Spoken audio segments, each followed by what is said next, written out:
미국 당국, 테슬라 머스크 형제 조사 착수. 내부자 거래 위반 여부 묻는다. 일론 머스크 테슬라 최고 경영자와 미국 증권거래위원회 간의 마찰음이 커지고 있습니다. 세크가 이번에는 일론 머스크 CEO와 그의 동생 킴벌 머스크 관련해 조사를 착수했습니다. 월스트리트 저널은 세크가 킴벌 머스크에 대해 내부자 거래 규정 위반 여부를 조사한다고 보도했습니다. 테슬라 이사회 일원인 킴벌 머스크는 지난해 11월 1억 800만 달러 규모의 테슬라 지분을 매각했습니다.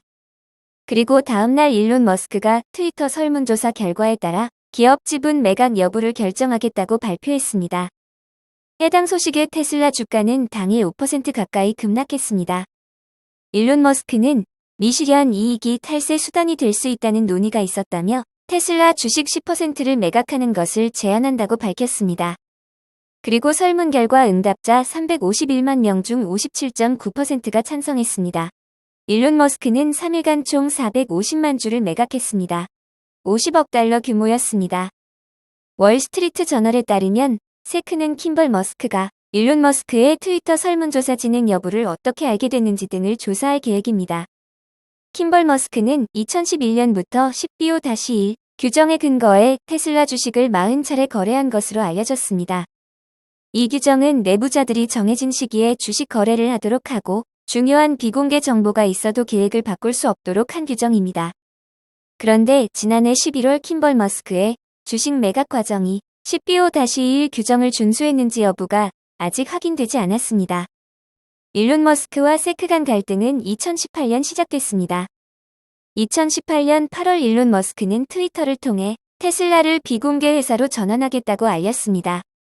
세크는 즉각 조사를 진행했고 투자자를 기만했다는 이유로 일론 머스크와 테슬라에 각각 벌금 2천만 달러를 부과했습니다.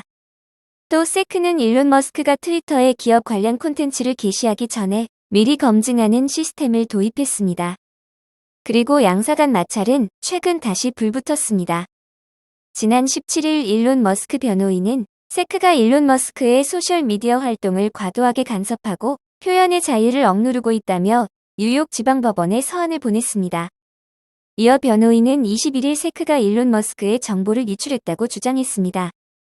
과연 세크의 조사 결과가 어떻게 나올지 궁금하지 않을 수 없습니다.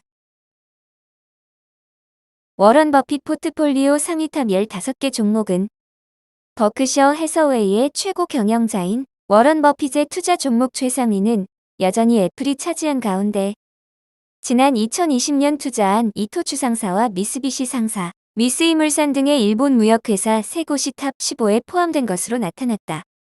미국 CNBC가 버크셔 해서웨이의 연차 보고서를 토대로 공개한 바에 따르면 버크셔 해서웨이가 보유한 애플 지분 6%의 시장 가치는 1,612억 달러 규모로 집계됐다. 버핏은 올해 주주총회를 앞두고 발송한 주주서한을 통해 애플은 버크셔 해서웨이가 2021년 사상 최대 실적을 시현할 수 있었던 4대 자이언츠 중 하나라고 표현했다. 특히 팀 쿡 애플 CEO의 경영 능력을 치켜 세우며 이로 인해 애플 지분 투자는 버크셔 해서웨이 보험사업 부문에 이어 두 번째로 중요한 사업이 됐다고 밝혔다. 이와 함께 버핏이 자신의 90세 생일을 앞두고 처음으로 일본 도쿄증권거래소에 상장되어 있는 개별 주식을 대량으로 사들이며 화제가 됐던 이토추 미쓰비시, 미쓰이는 버크셔 해서웨이의 대표 자산으로 자리매김했다. 이들 기업은 해외 에너지와 금속 등에 투자했는데 이는 원자재 가격 급등으로 이어지며 기록적인 분기 매출을 기록했다. 또한 뱅크 오브 아메리카와 아메리칸 익스프레스는 애플에 이어 버크셔 해서웨이의 포트폴리오 탑3를 유지했다. 버크셔 해서웨이가 투자한 지분은 각각 13%와 20%로 이는 708억 달러에 달하는 가치다. 이와 함께 금융 분야에서는 무디스와 뱅크 오브 뉴욕 멜론이 상위 15위 안에 들었다. 아울러 정유사 쉐브론에 대한 버핏의 베팅은 약 45억 달러의 가치로 포트폴리오에서 9번째를 차지했다. 버크셔 해서웨이는 지난해 4분기 쉐브론의 주식 보유량을 30% 이상 늘린 바 있다. 버핏은 2020년 말 쉐브론 주식을 처음 사들였는데 이는 전통적인 가치주 투자로 지난해 에너지주가 39% 상승하고 올 들어서도 16% 추가 상승하는 등 큰 성과를 거뒀다.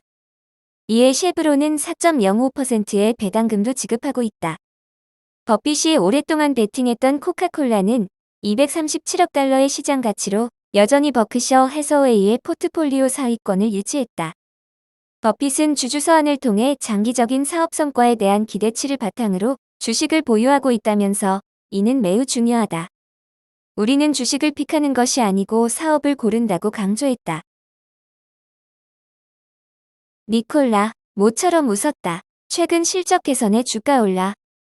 최근 24일 러시아의 우크라이나 침공으로 장 초반 나스닥 지수가 3.5% 넘게 폭락하는 등 주식시장이 하락세를 타던 시기에 초기부터 상승세를 보인 끝에 결국 니콜라는 17% 넘게 폭등했다. 그리고 25일에는 니콜라는 전일비 1.74%포인트 하락하며 7.90달러로 장을 마감했다.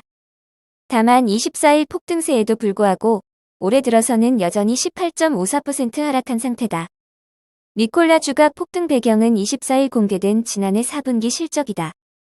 예상보다 손실 규모를 줄이는데 성공한 데다 올해 본격적인 트럭 생산과 매출을 기대한다고 낙관한 것이 주가를 큰 폭으로 끌어올렸다.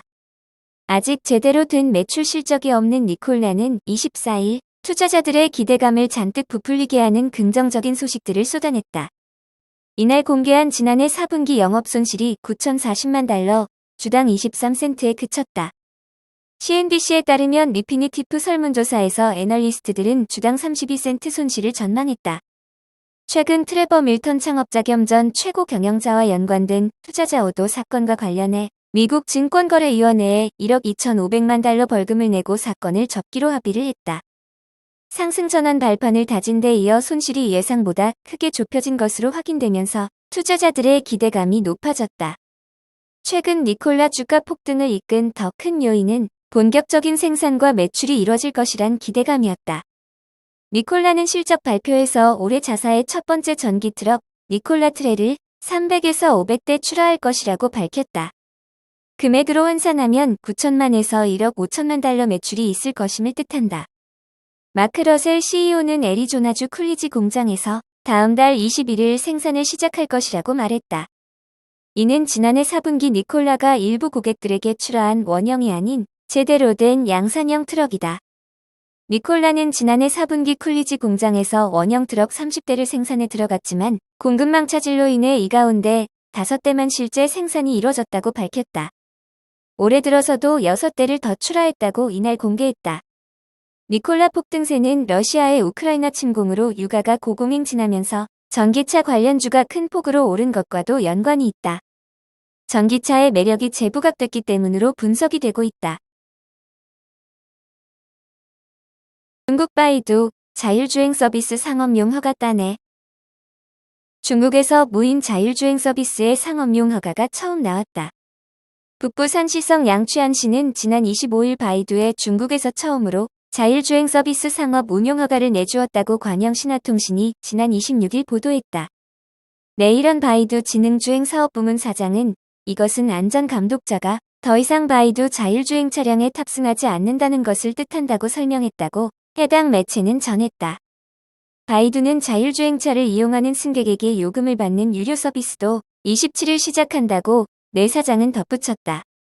양취안은 리에농 바이두 창업자 겸 회장이 태어난 곳으로 산시성 성도인 타이안과 허베이성 성도인 스저장 중간에 자리 잡는 교통 요충지이기도 하다.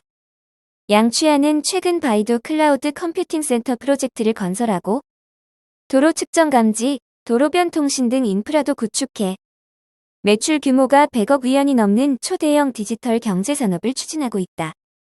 중국의 대표적인 검색 엔진 바이두는 2013년 자율주행 차량 연구를 시작해 그동안 30개 중국 도시에서 도로 주행 테스트를 벌이고 있다. 이번에 정식 허가증을 처음 받은 것을 계기로 바이두는 자율주행 및 스마트 교통 연구 개발, 설계, 응용과 측정을 하는 아폴로 파크 제오를 양취안 첨단 기술 산업 단지에 열었다. 바이두 아폴로 파크는 그동안 베이징, 광저우, 상하이 저장성 우전 4곳에서 운영하고 있었다.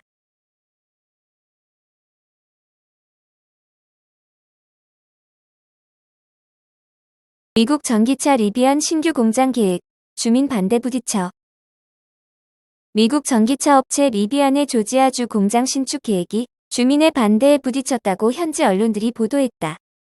현지 언론 애틀랜타 저널 컨스티튜션에 따르면 조지아주 애틀랜타의 공장 부지 인근 주민 수백 명이 토지 용도 변경에 반대하는 소송을 예고하고 이를 위해 15만 달러를 모금했다.